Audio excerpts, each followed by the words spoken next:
இதுல விஜய் செய்யறது மட்டும் குற்றம், மற்ற கட்சிகள் செய்யறது குற்றம் இல்லை அப்படின்ட்டு எந்த சட்டத்தினுடைய அடிப்படையில இத நம்ம வேறுபடுத்தி பார்க்க முடியும்? இவங்க வீட்டுல இந்த விளம்பரங்களை அடிப்படையாக வைத்து குழந்தைகள் கேட்ட பொருளை வாங்கி கொடுத்துருக்காங்களா இல்லையா? அந்த குழந்தைகளை பயன்படுத்தி இருக்கிறாங்க இந்த மாதிரி ஒரு பொருளை விற்பனை செய்யறதுக்கு அப்படின்னு சொல்லிட்டு சைல்டு அபியூஸ் அப்படின்ற விதத்துல யார் மேலேயும் ஏன் கேஸை போடணும்னு ஏன் தோணவே இல்லை? விஜய் மீது நீங்க குற்றம் சாட்டுறீங்களே, அதே மாதிரி குற்றச்செயல் எங்கேயும் எல்லா இடத்துலயுமே பறந்து கிடக்குது, நம்மை சுற்றி இருக்குது, தொடர்ந்து நடந்துகிட்டு இருக்கு. அதுக்கு நீங்க விலை போய்கிட்டே இருக்கிறீங்க. அப்பெல்லாம் ஏற்படாத மன உளைச்சல் இப்ப மட்டும் ஏன் வந்துச்சு உங்களுக்கு? விஜய் செய்தது தப்பு அப்படின்னா இது அதை விட பெரிய தப்பு இல்லையா? பிரச்சாரத்துக்கு கூட்டிட்டு போறது. இப்ப இந்த குற்றத்தை பற்றி அவரு பேசிக்க அந்த நண்பர், அந்த தோழர் என்ன சொல்றாரு?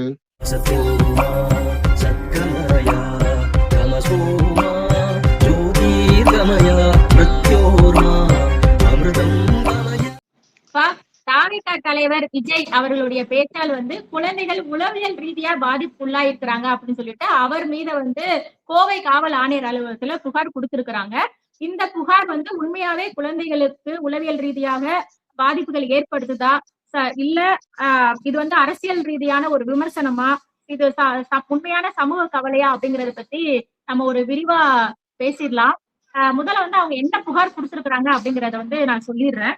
விடுதலை சிறுத்தைகள் கட்சியினுடைய கோவை மாவட்ட தொண்டரணி அமைப்பாளர் பாலகிருஷ்ணன் என்பவர் தான் புகார் கொடுத்திருக்கிறாரு. அந்த புகார்ல அவர் புகார் கொடுத்த பின் செய்தியாளர்கிட்ட பேசினப்போ அவர் சொன்னது, சென்னையில கடந்த 21ஆம் தேதி விஜய் பிரச்சாரத்துல ஈடுபட்டப்போ அவர் பேசியது, குழந்தைகளை குழந்தைகள் சாக்லேட்டுக்கு அடம்பிடிப்பது போல பெற்றோரிடம் அடம்பிடித்து தனக்கு வாக்களிக்க வேண்டும் என்று சொல்ல வேண்டும் என்று வேண்டுகோள் விடுத்தார். அரசியல் முதிர்ச்சியற்ற இத்தகைய தூண்டுதல் பிஞ்சு குழந்தைகளின் மனநிலையை தேர்தல் ஆதாயத்துக்காக தவறாக பயன்படுத்துவதாகும் அப்படின்னு சொல்லியிருக்கிறாரு. இதனால அவருடைய 5 வயது மகன் விஜய்க்கு வாக்களிக்குமாறு அவர்கிட்ட அடம் பிடிச்சிருக்கிறாரு. அதற்கு இவர் மறுப்பு தெரிவித்ததுனால இவர் மன உளைச்சலுக்கு ஆளாகி அந்த குழந்தை மன உளைச்சலுக்கு ஆளாகி அழுதும் உணவை தவிர்த்தும் தாவேகாவுக்கு வாக்களிக்குமாறு பிடிவாதம் பிடித்தான். இதனால் எனக்கு மனவேதனை ஏற்பட்டது. இதே போல பல குழந்தைகள் உளவியல் சிக்கல்களை சந்திக்கின்றன. இது மக்கள் பிரதிநிதித்துவ சட்டம், பாரதிய நியாய சங்கீதா சட்டங்களின்படி தண்டனைக்குரிய குற்றமாகும். இது தொடர்பாக தாவேகா தலைவர் விஜய் மீது நடவடிக்கை எடுப்பதோடு அவர் பேசிய வீடியோ காட்சிகளையும் சமூக வலைதளங்களிலிருந்து நீக்க வேண்டும். இது தொடர்பாக தேர்தல் ஆணையத்துக்கும் புகார் அனுப்பியிருக்கிறேன். என் நடவடிக்கை எடுக்கவில்லை என்றால் நீதிமன்றத்தை நாடுவேன் அப்படிங்கறத சொல்லியிருக்கிறாருப்பா. சரி, இதுல நிறைய விஷயங்கள் இருக்கு. ஈஸியா அவர் யாருக்கு ஓட்டு போட்டாரா? புள்ள சொன்னதை கேட்டு ஓட்டு போட்டாரா? இல்ல அவர் வேற அவருடைய சொந்த சுய சிந்தனையில அந்த அதுபடி மனசாட்சி படி ஓட்டு போட்டாரா? எப்படி? அதை பத்தி சொல்லவே இல்லை, சொல்லல இல்ல. அப்ப குழந்தை அவர் மேல எந்த தாக்கத்தை ஏற்படுத்தலன்னு இருக்கிறேங்கிறாரு. இது நம்ம ஒவ்வொரு ஆஸ்பெக்டா எடுத்து பார்க்கணும். ஃபர்ஸ்ட் விஜய் இந்த மாதிரி பேசி இருக்கிறாரு. அவர் பேசினது ஃபேக்ட். அவர் சொன்னாரு சாக்லேட்டு, கிண்டர் ஜாய் அது மாதிரி கேட்டு அடம்பிடிக்கிறது மாதிரி இந்த விசில் சின்னத்துக்கு ஓட்டு போட சொல்லி நீங்க உங்க பெற்றோர்களை நீங்க வற்புறுத்தணும் அப்படின்னு சொல்லி இருக்கிறாரு. இது சட்டப்படி குற்றமா குற்றம் இல்லையா? இது போல குழந்தைகளை தேர்தல் பிரச்சாரத்திற்கு பயன்படுத்துவது குற்றமா குற்றம் இல்லையா? விஜய் ஒரு முறையில ஒரு வகையில குழந்தைகளை பயன்படுத்தி இருக்கிறாரு. அதே போல மற்ற கட்சிகள் குழந்தைகளை அவங்களுக்கே உரிய விதத்துல ஒரு வடிவத்துல குழந்தைகளை பிரச்சாரத்திற்கு பயன்படுத்திக்கிட்டு இருக்கிறாங்க. இதை நம்ம கண்கூடாவே நம்ம பாக்குறோம். இப்போ அதெல்லாம் குற்றமா குற்றம் இல்லையா? இதுல விஜய் செய்யறது மட்டும் குற்றம், மற்ற கட்சிகள் செய்யறது குற்றம் இல்லை அப்படின்ட்டு எந்த சட்டத்தினுடைய அடிப்படையில இத நம்ம வேறுபடுத்தி பார்க்க முடியும் அப்படின்ற அந்த கேள்விகள் எல்லாம் வருது. அதை பற்றி அது ஒரு பாயிண்ட். ரெண்டாவது, இந்த குழந்தைகளை பயன்படுத்துவது அப்படின்றது அது அரசியலுக்கு மட்டும் இல்ல, வியாபாரத்துக்கு பயன்படுத்தலாமா? வணிக ரீதியா பயன்படுத்தலாமா? விளம்பரங்கள்ல குழந்தைகளை பயன்படுத்தலாமா? அப்படி அந்த ஒரு கேள்வி வருது. விளம்பரங்கள்ல வணிகத்துக்காக குழந்தைகளை பயன்படுத்துறாங்க, குழந்தைகளை டார்கெட் பண்றாங்க. இன்னைக்கு பாத்தீங்கன்னா பல விளம்பரங்கள், முக்காவாசி விளம்பரங்கள் குழந்தைகளை மையப்படுத்தியதாக, குழந்தைகளை நோக்கியதாக இருக்கு. அவங்கள கவர் பண்றது மாதிரி, அவங்கள ஈர்க்கிறது மாதிரி, அவங்கள வசீகரிக்கிறது மாதிரி, அவங்களுக்கு ஆசையை தூண்டுறது மாதிரி, அவங்கள இன்ஃப்ளூயன்ஸ் பண்ணி ஒரு பொருளை வாங்க வைக்கிறது மாதிரி இருக்கு. இப்போ விஜய் வந்து அவரு குழந்தைகள்கிட்ட சொல்லி, அவங்கள தூண்டி, அவங்கள அவங்கள மயக்கி, ஆசை வார்த்தை காட்டி, அதன் மூலமா ஓட்டு போடுறதுக்கு சொல்லிடுறாரு. அது தப்பு அப்படின்றோம். இப்ப அதே மாதிரி அதே ப்ராசஸ் இப்ப இவங்க எது விஜய்க்கு குற்றமா சொல்றாங்களோ அதே டைனாமிக்ஸ்ல தான் இந்த பெரு நிறுவனங்கள், கார்ப்பரேட்ஸ் அவங்க என்ன பண்றாங்க அப்படின்னா, விளம்பரங்கள்ல குழந்தைகள் மூலமாக, அதுவும் குழந்தைகளவே பயன்படுத்தி, அது டபுள் குற்றம் ஆகுது. குழந்தைகளை பயன்படுத்தி குழந்தைகளை ஈர்க்கக்கூடிய விதத்துல ஒரு ஒரு விளம்பரத்தை உருவாக்கி ஒரு பொருளை விற்கிறாங்க, குழந்தைகளை வாங்க வைக்கிறாங்க. அது எப்படி, அதை பற்றி யாருமே விரிவாக பேசல. அது இந்த பெற்றோர், இப்ப இந்த பெற்றோரை எடுத்துக்கங்க. இவங்க வீட்டுல இந்த விளம்பரங்களை அடிப்படையாக வைத்து குழந்தைகள் கேட்ட பொருளை வாங்கி கொடுத்திருக்கிறாங்களா இல்லையா? எத்தனை பெற்றோர்கள் அறிவார்ந்த விதத்துல விஞ்ஞான பூர்வமாக யோசிச்சு இந்த விளம்பரங்கள் சொல்லக்கூடிய அந்த பொருட்கள், ஜங்க் ஃபுட் மெயினா, அந்த எல்லாத்தையும் வாங்காம தவிர்க்கிறது எத்தனை பேரு? எல்லார் வீட்லயும் நீங்க ஃப்ரிட்ஜை திறங்களேன், அதுக்குள்ள இருக்கிற பொருட்களை நீங்க பாருங்களேன். அவ்வளவு வேண்டாத பொருள், வீணான பொருள், உடல் நலத்திற்கு கேடான பொருள். அதுல முக்காவாசி பொருள் வந்து இந்த குழந்தைகள் மூலமாக, குழந்தைகள் வழியாக, குழந்தைகளுக்கு தேவையான பொருட்களாகத்தான் இருக்கு. இந்த ஸ்நாக்ஸை எடுத்துக்கங்க, வீட்டுல திங்கிற ஸ்நாக்ஸ் எடுத்துக்கங்க.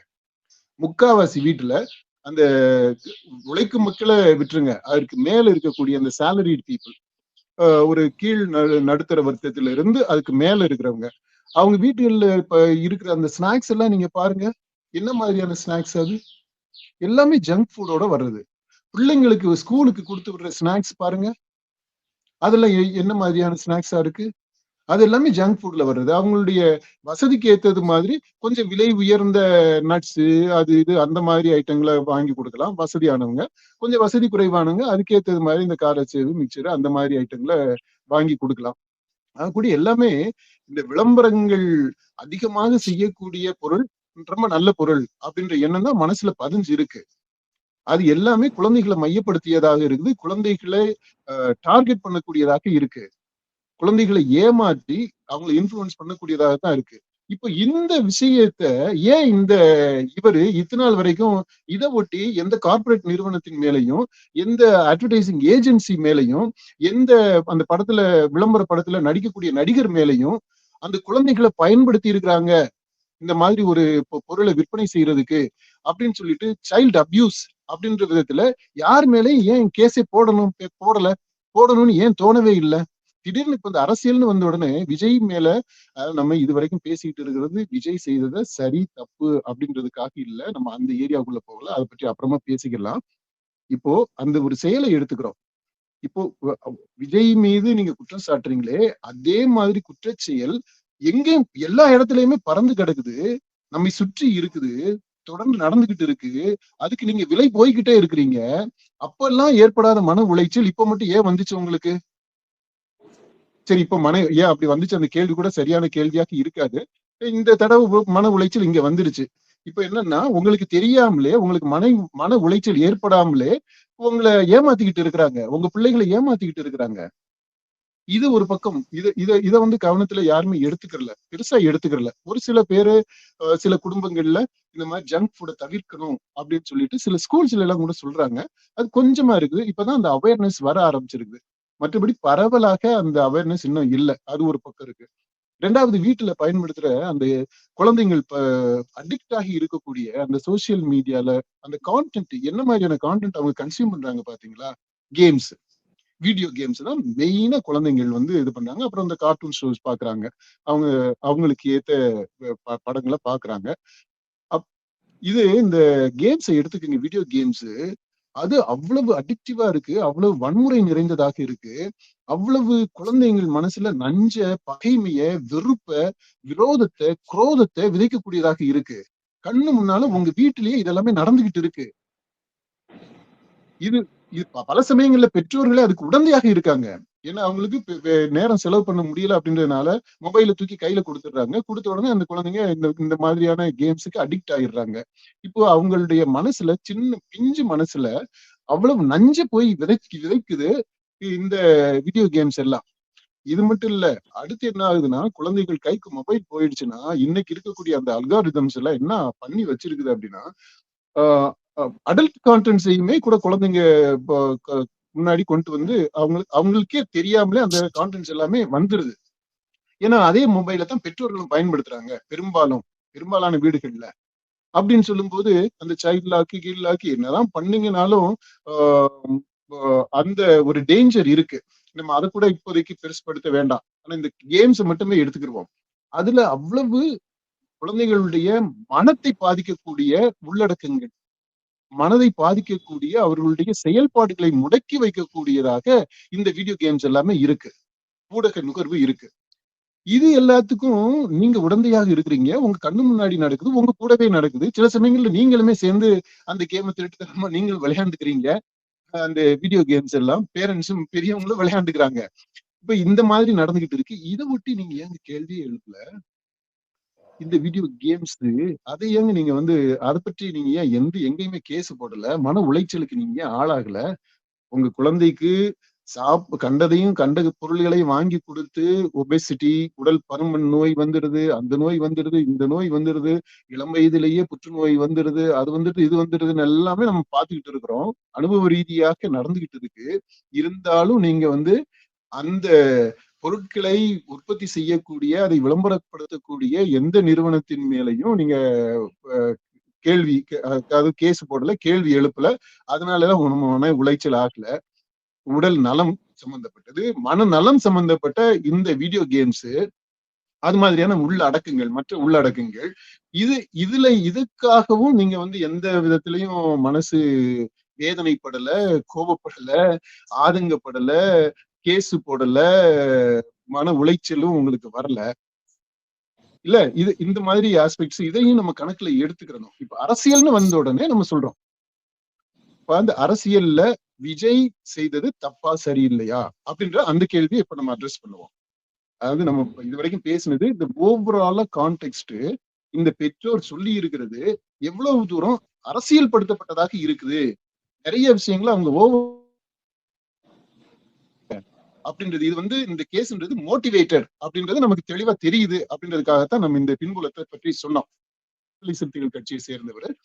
அதனால தாவிகா வேற அணி இல்லையா, இவர் திமுக அணி, விடுதலை சிறுத்தைகள், இவர் தாவிகா மாற்று அணி, எதிர் அணி அப்படின்றதுனால அவங்க ஏதாவது ஒரு காரணத்தை சொல்லி கேஸ போட்டிருக்கிறாரு. இந்த காரணம் அவர் சொல்லி இருக்கிறது சரியான காரணம் கூட நம்ம எடுத்துக்கலாம். அதாவது அந்த பின்புலமா நம்ம சொன்னது எல்லாத்தையும் விட்டுட்டு இந்த கேஸை மட்டும் எடுத்துக்கிட்டோம் அப்படின்னா, அவர் எழுப்பி இருக்கக்கூடிய கேள்விய அதுக்கு பின்னால் இருக்கக்கூடிய தாத்பரியத்தை நம்ம புரிஞ்சுக்கிறோம். விஜய் இப்படி செஞ்சிருக்கலாமா அப்படின்னா அதுதான் இந்த கேம்பெயின்ற அந்த ஓவரால் கான்டெக்ஸ்டுக்குள்ள வச்சு பார்க்கணும். அதுதான் நான் முதல்ல சுட்டி காட்டினேன். அதாவது இன்றைக்கு தேர்தல் பிரச்சாரம்னு வரும்போது அந்த பிரச்சாரம் பல நிலைகள்ல இருக்கு, பல வடிவங்கள்ல இருக்கு. நீங்க இந்த தேர்தல் பிரச்சார டயத்தில் நீங்க பார்த்திருப்பீங்க. நீங்க எந்த ஊருக்கு போனீங்கனாலும், எந்த குக்கிராமத்துக்கு போனாலும், அந்த சாயங்கால நேரம் ஆயிடுச்சு அப்படின்னா ஒரு 4 மணி 5 மணிக்கெல்லாம் எல்லாரையும் ஒன்னா சேர்த்து முதல்ல சின்ன பசங்க போவாங்க, கொடியை தூக்கிட்டு கோஷம் போட்டுக்கிட்டு வாழ்க ஒழிக அப்படின்னு கோஷம் போட்டுக்கிட்டு அப்படி போவாங்க. அவங்க ஜாலியா போவாங்க. அதுக்கப்புறம் அந்த பெரியவங்க வருவாங்க. இது என்னன்னா ஏறத்தாழ எல்லா கட்சிகளுமே பணம் கொடுத்துதான் இவங்க எல்லாத்தையும் ஒன்னா திரட்டி வச்சு டெய்லி சம்பளம், அத்தக்கூலி அவங்களுக்கு. அன்ன நாள் சம்பளம் கொடுத்து ஆட்களை கூப்பிட்டு அந்த 2 மணி நேரம் ஊர்வலமா போய் அந்த ஊரை ஒரு சுத்திட்டு வந்துடுறது. முதல்ல இந்த மாதிரி பிரச்சாரம் எல்லாம் இன்னைக்கு தேவையா அப்படின்ற ஒரு கேள்வியே இருக்கு. Relevance of these kind of campaign activities நம்மளை பொறுத்த மட்டும் பெரிய அளவுல பொருட்செலவு தானே தவிர மற்றபடி ஓட்டு போட வைக்கிறதுல தாக்கத்தை ஏற்படுத்துமா என்னன்றது அதெல்லாம் ஆய்வுக்குரியது. அதை நம்ம ஆய்வு செய்துகிட்டு இருக்கிறோம். இப்படி இந்த ஊரை சுத்தி வர்றது டெய்லி அந்த பிரச்சார காலத்துல தேர்தல் அறிவிக்கப்பட்ட நாள்ல இருந்து தேர்தல் வாக்குப்பதிவு நாளைக்கு முந்தின நாள் வரைக்கும் இது டெய்லி ஊர்வலம் நடந்துகிட்டே இருக்கும். அதுல குழந்தைகள் எல்லாம் பயன்படுத்தப்படுறாங்க. அந்த குழந்தைகளுக்கு இவங்க பணம் கொடுக்கறாங்க. அவங்களுக்கு நேரடியா கொடுக்கறாங்க. கொஞ்சம் விவரமான பசங்க அவங்களே காசு வாங்கிக்கிருவாங்க. பல இடங்கள்ல எப்படின்னா பெற்றோர்கள் காசு வாங்கிக்கிறாங்க. பிள்ளைங்களை அனுப்பி வைக்கிறதுக்கு பெற்றோர்கள் காசு வாங்கிக்கிறாங்க. இது எல்லா ஊர்லயுமே நடந்துகிட்டு இருக்கிறது. ஒண்ணு அந்த பிள்ளைக்கு சின்ன அளவுல ஏதாவது ஒரு இதை கொடுத்து ஏமாத்தி அந்த பிரச்சாரத்துக்கு பயன்படுத்துவாங்க. ஆனா அதை தாண்டி கொஞ்சம் விழிப்பு உணர்வு அடைந்த நிலையில இருக்கக்கூடிய சூழல்ல அவங்க பணமே கொடுக்கறாங்க குழந்தைங்களுக்கு. பெரியவங்களுக்கு இப்ப 500 ரூபாய் கொடுக்குறாங்க அப்படின்னா குழந்தைங்களுக்கு 200 ரூபாய் 100 ரூபாய் அப்படி கொடுக்கறது இந்த குழந்தை சின்ன பசங்களுக்கு. அப்போ அந்த பணமும் பெற்றோர்களுக்கு பெரும்பாலான நேரங்கள்ல பெற்றோர்களுக்கு போயிருது பிள்ளைங்களை அனுப்பி வைக்கிறதுக்கு. அப்ப பெற்றோர்களுக்கு தெரிந்தே பெற்றோர்களுடைய சம்மதத்தோடு பெற்றோர்கள் குழந்தைகளை இந்த வேலைக்கு அனுப்பி குழந்தை தொழில் அது குழந்தைக்கு அனுப்பி அந்த பணத்தை வாங்கிக்கிட்டு இப்படி பிரச்சாரம் நடந்துகிட்டு இருக்கு. பிரச்சாரத்துக்கு கூட்டிட்டு போறாங்க பிள்ளைங்களை. இப்போ இது ஒரு பக்கம் நடக்குது. இன்னொரு பக்கம் அந்த விஜய் பண்ண அந்த கேம்பெயின் இது தெருவா ஊரை சுத்தல. அவங்க வீட்டுக்குள்ளதான் பேசியிருக்கிறாங்க. பிள்ளைங்க வந்து அவங்க பெற்றோர்கள்ட்ட இது மாதிரி ஓட்டு போடு அப்படின்னு சொல்லி இருக்கிறாங்க. இப்போ இது ரெண்டு இதுல எது மோசமானது, எது நல்லது, எது குறைச்சு தப்பானது, எது முழுசா தப்பானது? எது சொல்லுங்க சொல்லுங்க. இல்ல பிரச்சாரத்துக்கு கூட்டிட்டு போயிட்டு காசு அவங்க வந்து இது ஒரு குழந்தை தொழிலாளர்கள் மாதிரியான விஷயம் தானே. கூட்டு போயிட்டு காசு வாங்குறதுங்கிறது ஒரு தப்பான விஷயம் தானே. அப்போ விஜய் செய்தது தப்பு அப்படின்னா இது வந்து அதை விட பெரிய தப்பு இல்லையா? பிரச்சாரத்துக்கு கூட்டிட்டு போறது. அடுத்து இந்த பிரச்சாரத்துக்கு கூட்டிட்டு போயிட்டு பணம் கொடுக்கறது, அதாவது குழந்தை தொழில் செய்ய வைக்கிறது. அவங்க ஜாலியா விளையாட்டா கூட பண்ணல. பிள்ளைங்க அப்படி பண்ணா கூட ஓகேடா அப்படின்னு நம்ம புரிஞ்சுக்கலாம். இது வந்து பர்பஸாவே தே ஆர் எம்ப்ளாய்டு. ஒரு கூலி வேலை செய்ய நிர்பந்திக்கப்படுறாங்க பெற்றோர்கள் மூலமா, நேரடியாகவும் மறைமுகமாகவும். இப்ப அது இரட்டை குற்றமாக மாறுது இல்லையா? அதனால இப்போ விஜயை பற்றி நம்ம சொல்றோம் அப்படின்னா விஜய் செய்தது தவறு அப்படின்னா இந்த மாதிரி நடக்கக்கூடிய இந்த தவற தேர்தல் ஆணையத்திற்கு முன்னாடிதான் நடந்துகிட்டே இருக்குது. எல்லா ஊர்லயுமே நடந்துகிட்டு இருக்குது. அதுக்கான விசுவல்ஸையுமே கூட பல இடங்கள்ல நம்ம பார்த்திருக்கிறோம். நீங்க நேரா போயிருந்தீங்கன்னா எல்லா ஊர்லயும் நீங்க பார்த்திருக்கலாம். நான் வந்து நேரடியா பார்த்ததுனால பார்த்துக்கிட்டு இருக்கிறதுனால தொடர்ந்து களப்பணியில இருக்கக்கூடிய நம்முடைய மகள் அவங்க நம்முடைய ஆய்வாளர்கள் எல்லாமே அந்த தரவுகள் எல்லாம் இதெல்லாம் வீடியோ ரெக்கார்ட் பண்ணியே கூட நம்ம வச்சிருக்கிறோம். இப்ப அதனாலதான் நம்ம வந்து இத சொல்றோம். இப்ப இந்த குற்றத்தை பற்றி அவரு விசிக அந்த நண்பர் அந்த தோழர் என்ன சொல்றாரு? ஏன் இத வந்து ஒரு குற்றச்செயலா அவர் பார்க்கல? எனக்கு தெரிஞ்சு விசிகாரங்களே இந்த மாதிரி சின்ன பசங்களை பயன்படுத்தி இருக்கிறாங்க பிரச்சாரத்துக்கு.